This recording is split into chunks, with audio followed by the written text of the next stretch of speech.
بسم الله الرحمن الرحيم الحمد لله والصلاة والسلام على رسول الله وعلى آله وصحبه ومن تبعهم بإحسان إلى يوم الدين أما بعد نواصل قراءتنا في الأربعين النووية للإمام الحافظ النووي رحمة الله عليه.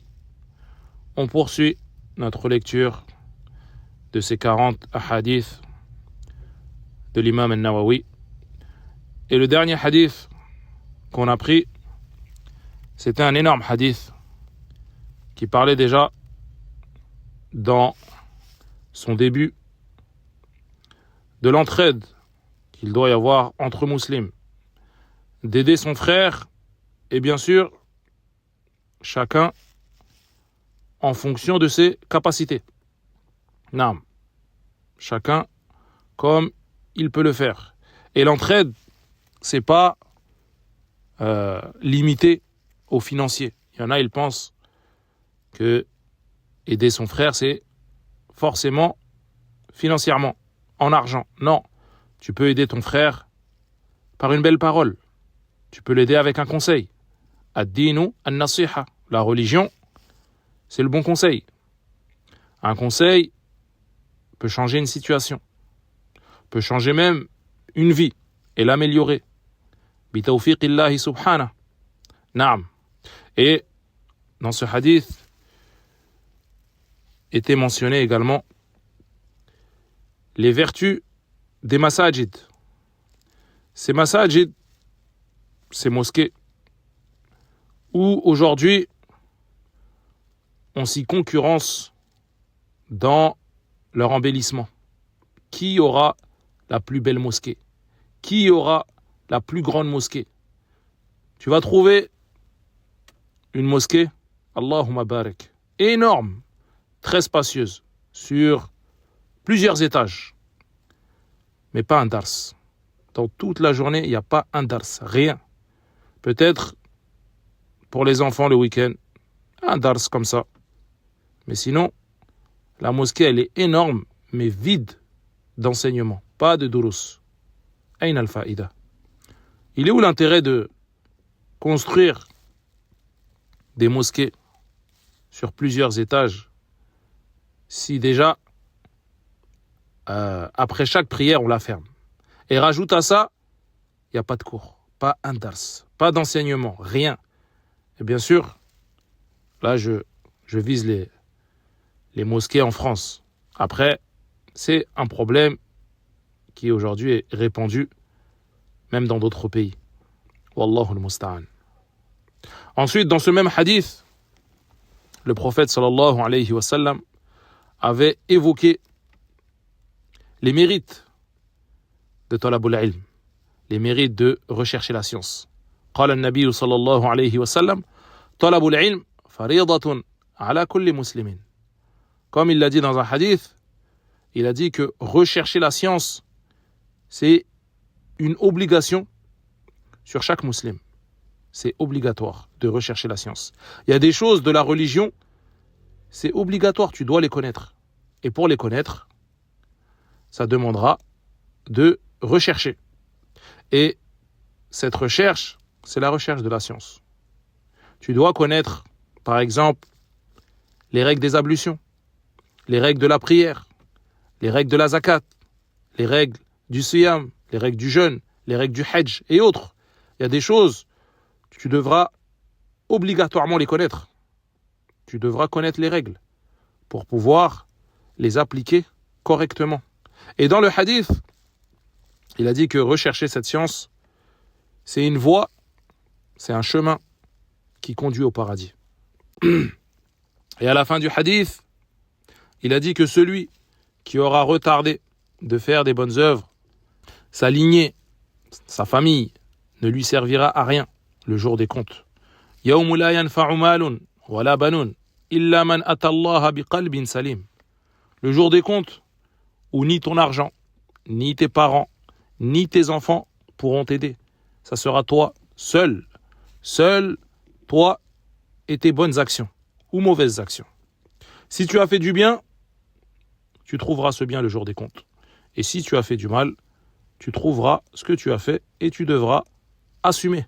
قال سبحانه فمن يعمل مثقال ذرة خيرا يره ومن يعمل مثقال ذرة شرا يره. Que celui qui fait un bien, ne serait-ce que le poids d'un atome, il le verra ce bien. Et celui qui fait un mal, ne serait-ce que le poids d'un atome, et il le verra ce mal. Naam. On passe au hadith suivant, qui est le 39e hadith. Al-hadith al-sabi' wal-thalathun.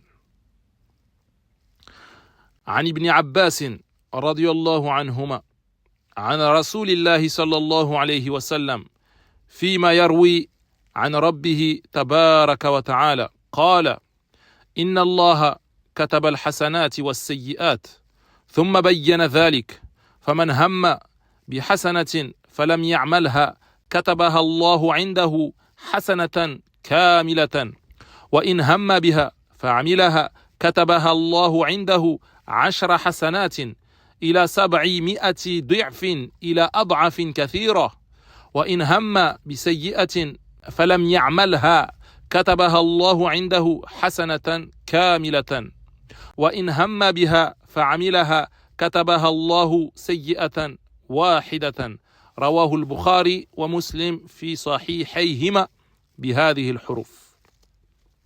Donc d'après Ibn Abbas radiyallahu anhuma, le prophète sallallahu alayhi wa sallam a rapporté de son Seigneur en disant, certes, Allah a inscrit les bonnes actions comme les mauvaises. Ensuite, il a clarifié cela.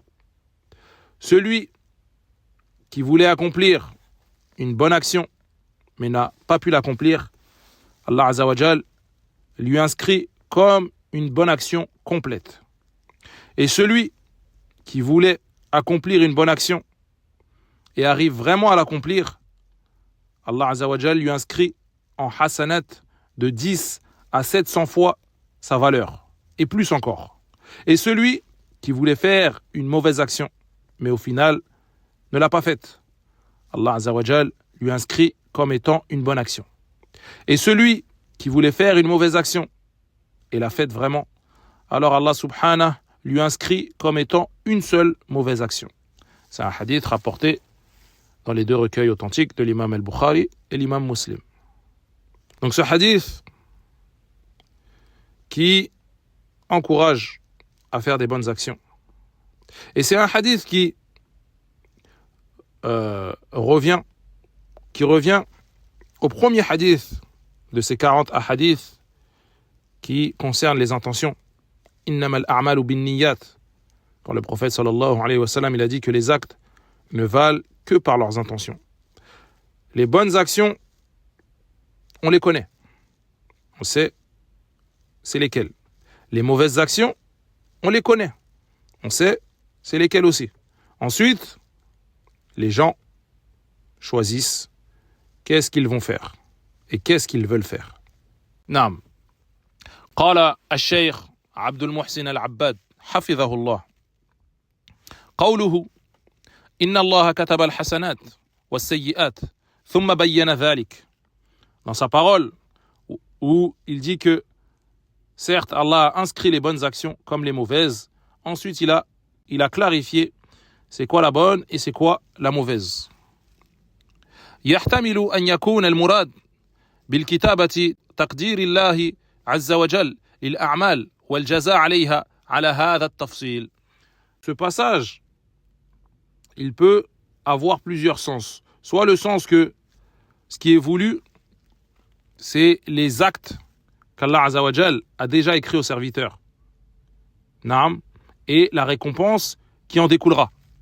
ويحتمل أن يراد به كتابة الملائكة للحسنات والسيئات بأمر الله عز وجل كما قال عز وجل ما يلفظ من قول إلا لديه رقيب عتيد. Et ça peut avoir aussi comme sens que ce qui est voulu, c'est que les anges écrivent chaque action que le serviteur va accomplir. Et la preuve en cela, la parole d'Allah Azza wa Jal où il dit que le serviteur ne prononce pas une parole sans qu'il y ait collé à lui un ange prêt à l'inscrire, prêt à inscrire cette parole. Naam. Donc, ça, c'est une interprétation du hadith. Et la deuxième interprétation, c'est que ce qui est voulu, c'est les actions du serviteur qui sont déjà écrites avant même sa naissance.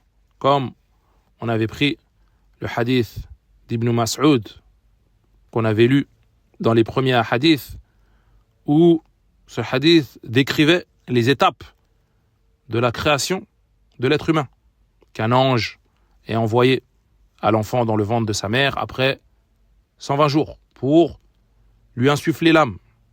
Et on ordonne à cet ange d'inscrire 4 choses. Bikatbi rizqihi wa ajalihi wa amalihi wa shaqiyyun aw sa'idun. Al-hadith. On ordonne à cet ange d'inscrire la subsistance que cet enfant qui est dans le ventre de sa mère aura, la durée de vie qu'il aura, ses œuvres qu'il fera, et est-ce qu'il fera partie des gens qui finiront en enfer ou des gens qui finiront au paradis. Naam. Donc, ce hadith indique clairement que tout est déjà écrit, avant même ta naissance. Tout est écrit. Ta subsistance, est-ce que tu seras riche, est-ce que tu seras pauvre, tes actions, bonnes ou mauvaises, c'est déjà écrit. Et ta destination finale, paradis ou enfer. Et de ce hadith, on avait mentionné que c'est pas pour autant que la personne ne doit pas œuvrer. Bien au contraire, la personne doit multiplier les bonnes œuvres. Comme l'a dit le prophète sallallahu alayhi wa sallam, i'malu fa kullun muyassarun lima khuliqa lah. Il a dit à ses compagnons, œuvrez donc, car chacun sera facilité pour ce pourquoi il a été créé. Donc, on œuvre dans le bien et on espère une bonne fin. Naam. ثم قال في الحديث فمن هم بحسنة فلم يعملها كتبها الله عنده حسنة كاملة. Ensuite, il a dit dans le hadith, et que celui qui voulait accomplir une bonne action, mais n'a pas pu l'accomplir, Allah Azza wa Jal lui inscrit quand même une bonne action complète. Fadlullahi subhanahu wa ta'ala ala al-ibad. Et là, on revoit encore dans ce passage l'immense générosité d'Allah Azza wa Jal sur ses serviteurs. Donc celui qui veut faire une bonne action, par exemple, il part pour faire une sadaqa. Il connaît un pauvre dans le besoin, il part à sa rencontre pour lui donner une somme d'argent. Taïb, il perd cette somme d'argent en route. Qaddarallahu ma sha fa'al. Il prend quand même la récompense. Innamal a'malu binniyat. Les actes ne valent que par leurs intentions. Il avait l'intention de faire cette bonne action. Il est récompensé.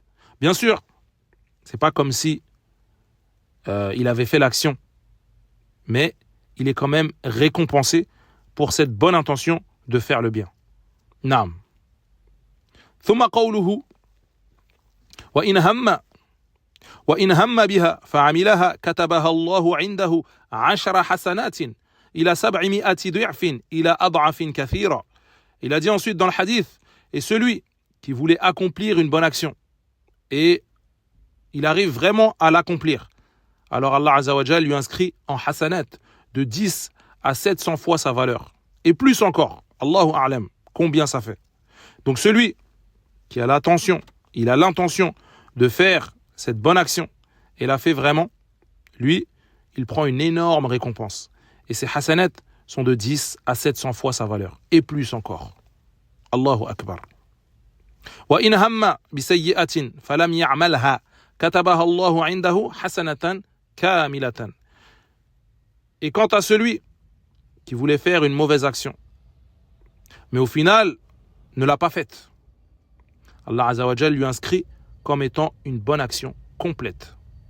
Lui, il voulait faire une mauvaise action. Au final, il ne l'a pas faite. Par crainte d'Allah subhanahu. Allah lui inscrit comme étant une bonne action. Par exemple, il a eu une baisse de foi. Ça arrive. Un moment de faiblesse. Il a voulu regarder des choses interdites depuis son téléphone. Il est revenu. Il s'est arrêté. Il s'est arrêté avant de faire ça. Il s'est dit, qu'est-ce que je vais faire là? Astaghfirullah. Allah lui inscrit comme étant une bonne action pour cet acte-là. Et ça, c'est valable dans ce cas-là. Taïb, le cas où la personne s'est fait le rappel à elle-même et s'est arrêtée avant. Mais dans le cas où la personne n'a pas fait cette mauvaise action, pas pour les raisons citées, mais parce qu'une chose est venue l'empêcher de faire cette action. Une chose est venue l'empêcher de faire ce péché. Là, c'est pas pareil. Par exemple, lui, il aurait fait ce péché. Juste, il a été empêché par un obstacle. Dans ce cas-là, il n'y a pas de bonne action. Il n'y a pas de bonne action inscrite pour lui. Un exemple, lui, pareil, il a voulu regarder des choses interdites depuis son téléphone, comme l'autre. Mais lui, sa connexion, elle s'est coupée. Ou la batterie, elle s'est coupée. Il n'a pas de chargeur. Là, dans ce genre de situation, il n'y a pas de bonne action. C'est même la mauvaise action. C'est pas la personne, elle entend ce hadith, elle se dit, ah, c'est bon, je suis concerné par ce hadith. Là, abadan. Toi, tu n'es pas concerné. Toi, il y a eu une chose qui est venue t'empêcher de faire ce péché, sinon tu l'aurais fait. C'est pas comme l'autre. طيب. ثم قوله وإن هم بها فعملها كتبها الله سيئة واحدة. Ensuite, il a dit dans le hadith, et celui qui voulait faire une mauvaise action, et il l'a faite vraiment, alors Allah Azza wa Jal lui inscrit comme étant une seule mauvaise action. Lui, il voulait faire une mauvaise action, et il l'a vraiment faite. Allah Azza wa Jal lui inscrit une seule mauvaise action, une seule. Et il y a un autre hadith, qui a été rapporté, où le prophète sallallahu alayhi wa sallam, il a dit إذا التقى المسلمان بسيفيهما فقتل أحدهما صاحبه فالقاتل والمقتول في النار قيل يا رسول الله هذا القاتل فما بال المقتول قال إنه كان حريصا على قتل صاحبه. Dans ce hadith, le prophète sallallahu alayhi wa sallam, il a dit que si deux musulmans se rencontrent avec leurs armes pour se tuer, l'un et l'autre, les deux seront au feu, le tueur et le tué. Les gens, ils ont dit comment? Le tueur, on comprend, mais le tué, pourquoi lui aussi il ira au feu? Le prophète sallallahu alayhi wa sallam, il a dit, car le tué comptait lui-même tuer l'autre, mais il s'est fait tuer avant. Donc les deux voulaient s'entretuer pour des raisons illégitimes. Donc les deux iront en enfer. Par contre, celui qui se défend, il est attaqué injustement. Ça, c'est autre chose. Il n'a rien cherché. Lui, on est venu s'en prendre à lui. Il s'est défendu. Ça, c'est différent. Donc de ce hadith, en conclusion, le hadith qu'on vient de lire sur les hasanat, c'est comme un détail du hadith de Omar, innama al-a'malu bin-niyyat, que les actes ne valent que par leurs intentions. Une bonne action, à elle seule, peut avoir une énorme récompense. Et ça reviendra à l'intention de la personne. Et à l'inverse, une mauvaise action, à elle seule, peut avoir des conséquences très graves.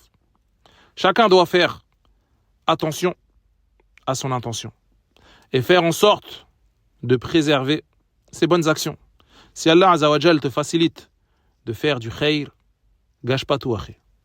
Ne gâche pas tout, car il y a énormément de choses qui peuvent te faire perdre ce khayr que tu as pu faire.